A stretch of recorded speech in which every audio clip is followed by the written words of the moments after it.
Yo mga idol, kamusta? Sports Talk PH nga pala. Ang tingin ni Pacquiao kay Inoue, pag-usapan natin yan mga idol. Ngunit bago ang lahat ay huwag kakalimutang mag-subscribe at i-click ang notification bell button for more sports talk. So bagamat nga po madalas nakukumpara ang ating pambansang kamauman ni Pacquiao at ang Japanese monster na Oya Inoue, gawa ng pareho silang Asyano na naging pound for pound number 1 fighter sa buong mundo at parehong may taglay na lakas ang kanilang mga kamao magpatulog ng mga kalaban, ay sinabi nga po ng nag-iisang 8 Division World Champion kung ano ang tingin niya sa current undisputed Super Bantamweight World Champion. Ayon kay Pacquiao ay para sa kanya umano ay isang napaka-espesyal na fighter ni Naoya Inoue. Paliwanag nito na hindi daw pangkaraniwan ang bilis ng Hapon at na may napakalakas daw talaga itong kamao.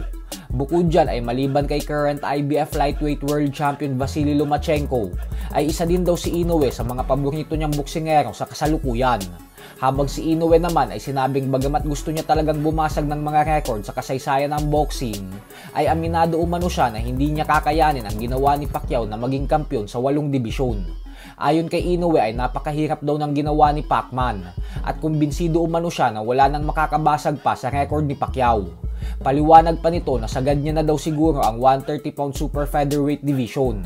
Kaya naman kung maging kampiyon siya sa featherweight at super featherweight division, ay magiging isang ganap na 6 division world champion siya. Bagay naman na napakahirap pa din gawin dahil tanging si Pacquiao at Oscar De La Hoya pa lamang ang nagagawang maging 6 division world champion sa buong kasaysayan ng boxing.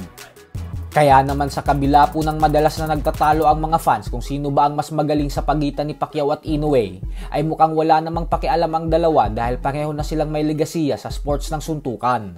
Bukod dyan ay hindi din mayabang ang dalawa, dahilan kung bakit mukhang hindi nila nakikita na kompetisyon ang isa't isa. At bagkos hinahangaan pa nila ang isa't isa. Sa kabilang banda naman mga idol ay tila binaliwala nga po ng current WBO and Daring Magazine Junior Welterweight World Champion Teofimo Lopez ang mga bigating pangalo ng current WBA Junior Middleweight World Champion Terence Crawford sa kanyang professional boxing career.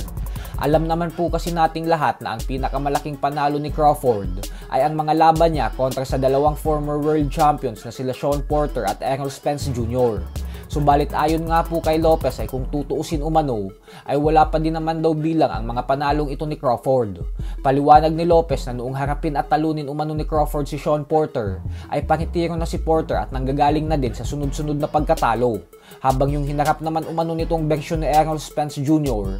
ay napakahina na kasi hindi na daw ito kagaya ng dati magmula ng maaksidente at ma-injured habang nag-e-ensayo sa dapat sanay Pacquiao fight. Kaya wala daw talagang pwedeng ipagmalaki si Crawford. Bukod dyan ay ibinida din ni Lopez ang kanyang sarili na yung mga pagtalo niya umano kila Vasily Lomachenko at Josh Taylor ay mas matindi.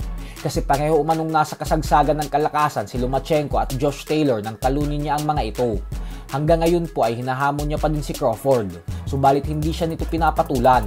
Kaya naman pinapainit niya na ito ng husto hanggang sa kumagat na ito sa hamon niya na magtuo sila sa ibabaw ng lona. So hanggang dito na lang po muna tayo mga idol.